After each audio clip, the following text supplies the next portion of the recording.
আগের ভিডিওতে বলেছিলাম যে পরের ভিডিওটায় দেখাবো ছাদ বাগানের বিস্তর পরিবর্তন।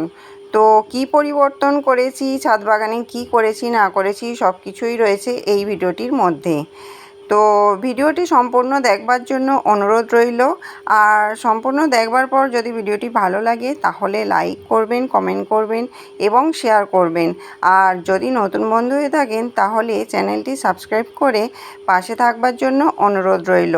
তো কি পরিবর্তন করেছি না করেছি সমস্ত কিছুই রয়েছে এই ভিডিওটিতে।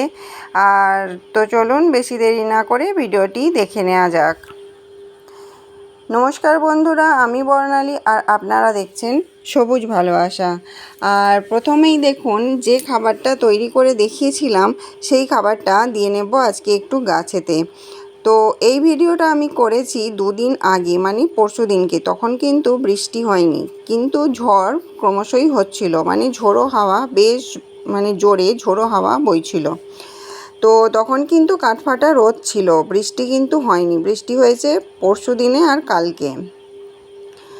তো দেখুন আমি বৃষ্টি হবার আগে এই খাবারটা গাছে প্রয়োগ করেছি। তখন তো বুঝতে পারিনি যে পরের দিনে বৃষ্টি হবে। তো যাই হোক, তো দেখুন খাবারটা আমি কিভাবে গাছেতে প্রয়োগ করেছি। আপনাদের বলেছিলাম যে খাবারটা আমি যখন প্রয়োগ করব তো আপনাদের সঙ্গে ভিডিওটা অবশ্যই শেয়ার করব।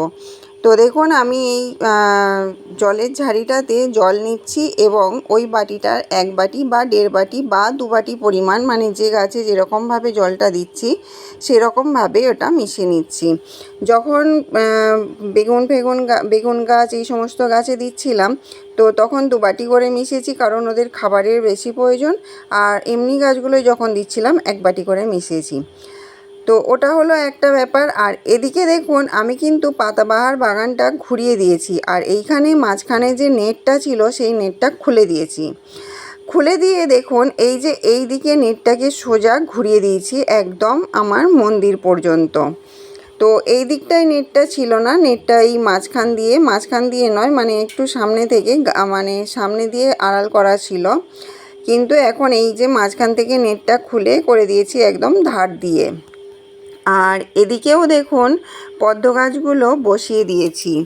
তো 9টা গামলাতে আমি পদ্ম গাছ বসিয়েছি। আপনাদের আগের দিনে দেখিয়েছিলাম যে পদ্ম গাছের চারাগুলো কিন্তু রেডি হয়ে গেছে, এগুলো খুব তাড়াতাড়ি বসিয়ে দিতে হবে।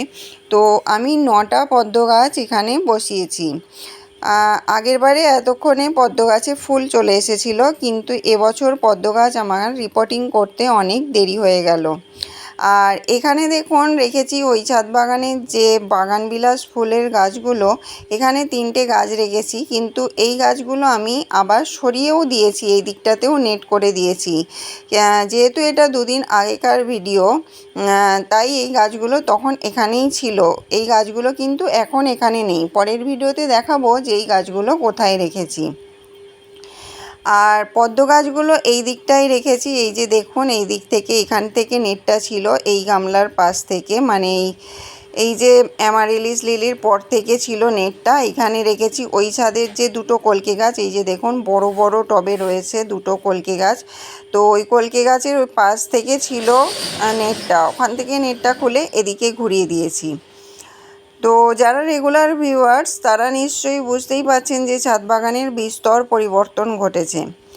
আর এখানে দেখুন জবা গাছগুলোই, কিন্তু সব জবা গাছে নয়, 1টা 2টো জবা গাছেতে দেখছি মিলিবাগ লেগেছে। তো এদেরকেও খুব দ্রুত ধ্বংস করতে হবে। তো কিভাবে করব সেটাও আপনাদের সঙ্গে পরের কোনো ভিডিওতে অবশ্যই শেয়ার করব, যে আমি মিলিবাগের জন্য আমার বাগানেতে কি পরিচর্যা করি। আর এই যে গোলাপ গাছগুলো এরকম হয়ে গেছে, এই যে পাতাগুলো এরকম ব্রাউন ব্রাউন হয়ে গেছে, তো এর জন্যও আমি গোলাপ গাছগুলোকে কি করব সেটাও আপনাদের সঙ্গে শেয়ার করব। তো দেখুন এই দিকে গাছগুলো যেমন ছিল সব সেরকমই রয়েছে। শুধু এই পদ্ম গামলাগুলো দেখলেন, ওগুলো নতুন করেছি, নেটটা ঘুরিয়েছি, আর পাতাবাহার বাগানটাও ঘুরিয়েছি, মানে পাতাবাহার বাগানটা গুছিয়ে দিয়েছি। তো আর এই দিকে দেখুন এই যে এইখানে যে ক্যারেটগুলো ছিল, মানে এর সামনে যেগুলো ছিল ওখানটাও কিন্তু আমি ঘুরিয়ে দিয়েছি। এই যে বেগুন গাছের সামনের দিকেও ছিল লঙ্কা গাছ, আরও কয়েকটা ঢ্যাঁড়স গাছ। এই যে দেখুন ওইগুলো ঠিক এইভাবে রেখেছি, ঘুরিয়ে দিয়ে এইভাবে রেখেছি। বুঝতে পারছেন, এগুলো ছিল একটু এই দিক করে, মানে লম্বাই ছিল, এগুলোকে করে দিয়েছি আড়াআড়ি। আর এসির সামনে যে গাছগুলো নষ্ট হয়ে যাচ্ছিলো, ওই যে দেয়াল দিকে যে গাছগুলো ছিল ওগুলোকে কিন্তু একটু সামনের দিকে সরিয়ে দিয়েছি যাতে গাছগুলো আর নষ্ট না হয়। তো এখানটাতেও দেখুন মাচার সামনেটাতেও আমি এখানে লম্বায় আড়াআড়িভাবে কয়েকটা গাছ, বেশ কিছু গাছ রেখে দিয়েছি। আর যেহেতু ওই ছাদ থেকেও প্রচুর পরিমাণ গাছ চলে এসেছে, ওই ছাদ বাগানটা পুরোপুরিই খালি হয়ে গেছে। তো যেহেতু ওই ছাদ বাগান থেকে সব গাছ এই ছাদে চলে এসেছে, তো জায়গাটা নিশ্চয়ই অনেকটাই বেশি লেগে যাচ্ছে, তাই এইভাবে আপাতত রেখেছি। জানি না পরে হয়তো আবার চেঞ্জ করে দেব। আর পর্তুলেকাগুলোও দেখুন এইভাবে এখানে আবার নিয়ে চলে এসেছি, যেহেতু ওই দিকটায় ওই গাছগুলো রেখেছি, তাই এইখানে এখন পর্তুলিকাগুলো রেখেছি। আর হ্যাঙ্গিংগুলো যেমন ছিল হ্যাঙ্গিংগুলো সব সেরকমই আছে, শুধু এই সামনে মানে দূরের দিকে যে পর্তুলিকাগুলো ছিল ওগুলো সামনের দিকে নিয়ে চলে এসেছি। আর ফুলগুলো ফুটেও রয়েছে দেখুন, প্রচুর পরিমাণে সুন্দর হয়ে ফুলগুলো ফুটে রয়েছে। আর এখানেও যে হ্যাঙ্গিংগুলো ছিল সব সেই একইভাবে ওগুলো রয়েছে, এগুলোকে কিছু পরিবর্তন করিনি। দেখুন কত সুন্দর দেখাচ্ছে।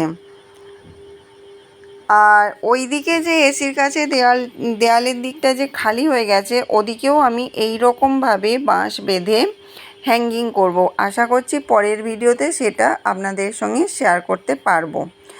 আর এখানেও দেখুন বেশ কিছু গাছ জড়ো হয়ে রয়েছে, এই গাছগুলোকেও গুছিয়ে নেব। আসলে ওই ছাদের কাঠগুলো এই ছাদে নিয়ে আসতে হবে, তো ওই কাঠগুলো নিয়ে আসবার জন্য ঠিকভাবে এখনও এখানটা গোছানো হয়নি। তো ওই কাঠগুলো নিয়ে আসবার পর আবার একটু আধটু ছাদ বাগানটাই পরিবর্তন হবে। তো যখন হবে নিশ্চয়ই আপনাদের সঙ্গে শেয়ার করব। আর এই যে দেখুন ছাদ বাগানটা ঠিক এখন এই রকম লাগছে। বললাম 9টা গামলাতে আমি পদ্ম গাছ বসিয়েছি। আর এদিকটাও যেমন ছিল দেখুন, এই যে শমী গাছের কি সুন্দর ফুল ফুটেছে। তো এই যে দেখুন শমী গাছের ফুল কত সুন্দর দেখতে লাগে, আর কালারটা এত মিষ্টি কি বলবো। দুটো ফুল ফুটেছে আজকে। আর এই দিকে দেখুন এই যে করবী গাছটা বিশাল বড় হয়ে গেছে। করবী গাছটা কিন্তু আমি যতদিন বসিয়েছি একবারও কিন্তু কোনো রকম কাটাই ছাঁটাই বা কোনো রকম প্রুনিং রিপোর্টিং কিচ্ছু করিনি। প্রথম যে করবী গাছটা বসিয়েছি তখন থেকেই কিন্তু এইভাবে আছে, মানে প্রথম পটিংয়ের পর সেকেন্ড পটিং করেছিলাম একদম এই বড় টবটাতে, 14 ইঞ্চির টবেতে। তো এখনও ওই 14 ইঞ্চির টবেতেই রয়েছে। মাঝে মধ্যে ওপর থেকে মাটি তুলে একটু আধটু হয়তো খাবার দিই, কিন্তু এর কোনো রকম রিপোর্টিং প্রুনিং কিচ্ছু করিনি আমি এই গাছটায়। তো গাছটায় কিন্তু ভরে ভরে ফুল ফুটছে। আর এখানে দেখুন অপরাজিতা গাছের দুটো টব এখানে এনে রেখেছিলাম, বলেছিলাম যে ট্যাঙ্কির চৌবাচ্চার ভেতর, তো ওগুলো ওখানেই রয়েছে। চৌবাচ্চা বলতে ওর ভেতরে কিন্তু জল নেই, ওর ভেতরে বালি দিয়ে ট্যাঙ্কিটা বসানো আছে। আর এখানটাও এই গাছগুলো সরিয়ে একটু অন্যভাবে শেপ দিতে হবে, বাগানবিলাস গাছগুলো যেগুলো ওই ছাদ থেকে এসেছে। আর এখানে কলকে গাছগুলোও কিন্তু বেশ বড় বড় হয়ে গেছে। কলকে গাছগুলো আমার সবই রয়েছে 14 ইঞ্চির টবেতে। তো ছাদ বাগানটা এখন এই রকম অবস্থায় রয়েছে। এই যে দেখুন এখানে নেটটা খুলে দিতে বেশ কিন্তু ফাঁকা ফাঁকা হয়ে গেছে, আর জায়গাটাও আমি অনেকটা বেশি পেয়ে গেছি। আর পদ্ম গামলাগুলো কি সুন্দর লাগছে দেখুন, খুব সুন্দর লাগছে কিন্তু সারি দিয়ে পদ্ম গামলাগুলো রয়েছে। তো এই রকমভাবেই আপাতত রেখেছি, এরকমভাবেই করছি। আবার যখন একটু কিছু পরিবর্তন করব, মানে ওই কাঠগুলো নিয়ে আসবার পর এই যে কিছু টব মাটিতে রয়ে গেছে, মানে মেঝেতে রয়ে গেছে, ওই টবগুলোকে কাঠের ওপর উঠিয়ে দিতে হবে, কারণ বর্ষাকাল এসে যাচ্ছে খুব সামনেই। তো বর্ষাকালে তো ছাদের মানে ছাদ ভিজে রাখা যাবে না, ক্লিয়ার রাখতে হবে যাতে জল সঙ্গে সঙ্গে পাস আউট হয়ে যায়, ছাদেতে জল না জমে সেদিকটা একটু লক্ষ্য রাখতে হবে। আর ঢ্যাঁড়স গাছটা দেখুন কত বড় হয়ে গেছে, আর ঢ্যাঁড়সও হয়ে রয়েছে 2-3টে, তো ওগুলোও তুলে নিতে হবে। তো এই রকমভাবে রয়েছে ছাদ বাগানটা।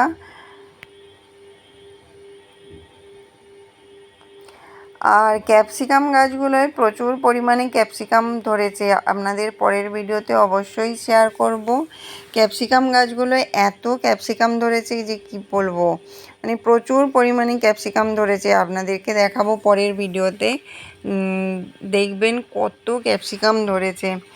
আর এদিকেও যে ক্যারেটগুলো বা বড় বড় বস্তায় যে সমস্ত গাছ রয়েছে, সেই সমস্ত ক্যারেটে বা বস্তার গাছগুলোয় বা বড় বড় পাত্রে যে গাছগুলো রয়েছে, ওই সমস্ত পাত্রের মধ্যে আমি দিয়ে নিয়েছি অনেকগুলো করে বীজ, যেমন শসার বীজ, ঝিঙের বীজ, তারপরে হচ্ছে ঢ্যাঁড়সের বীজ, আর উচ্ছে, এরকম বেশ কিছু বীজ মানে বেশ অনেক পরিমাণেই দিয়ে নিয়েছি। তো গাছ উঠলে নিশ্চয়ই আপনাদের সঙ্গে শেয়ার করব যে গাছ বেরোচ্ছে কি কি, গাছগুলো কেমন হচ্ছে না হচ্ছে, সেই সবই আপনাদের সঙ্গে শেয়ার করব। তো এরকমভাবে আপাতত রয়েছে। আর এটা হচ্ছে ওই ছাদ বাগানের গোলাপ ফুল। তো গোলাপ ফুল গাছগুলো খুবই খারাপ হয়ে গেছে, কেন ওই ছাদে যখন গাছ রিপোর্টিং করেছিলাম গোলাপ গাছগুলো কিচ্ছু করা হয়নি। আপনাদের ছোটো ছাদ বাগানের ভিডিওতেও বলেছিলাম যে ওই গাছগুলো কিছু করা হয়নি, তো ওগুলোও ব্যবস্থা করতে হবে। আর ওই ছাদের বাগান বিলাসগুলোও কিছু ব্যবস্থা করা হয়েছিল না যখন ওই ছাদে রিপোর্টিং বা প্রনিং করেছিলাম, তো ওগুলোও কিছু ব্যবস্থা করব। আর রঙ্গন গাছটা দেখুন অনেক ফুল ফুটে গেছে, খুব সুন্দর দেখাচ্ছে। তো এই ছিল আমার আজকের উপস্থাপনা, আমার নতুনভাবে ছাদ বাগান সাজানো। তো আপাতত এরকমভাবে রেখেছি, পরবর্তীতে আরও একটু চেঞ্জ হবে। তো আপনাদের এইটা কেমন লাগলো অবশ্যই জানাবেন, আর যদি ভালো লাগে অবশ্যই লাইক করবেন, কমেন্ট করবেন, শেয়ার করবেন। আর যদি নতুন বন্ধু হয়ে থাকেন তাহলে চ্যানেলটি সাবস্ক্রাইব করে পাশে থাকবার জন্য অনুরোধ রইল। আপনারা সবাই খুব ভালো থাকবেন, সবুজের সঙ্গে থাকবেন, সবুজকে ভালোবাসবেন, এই হলো প্রধান উদ্দেশ্য। তো আজ এই পর্যন্তই, কথা হবে আবার পরবর্তী ভিডিওতে। আর ততক্ষণের জন্য টাটা।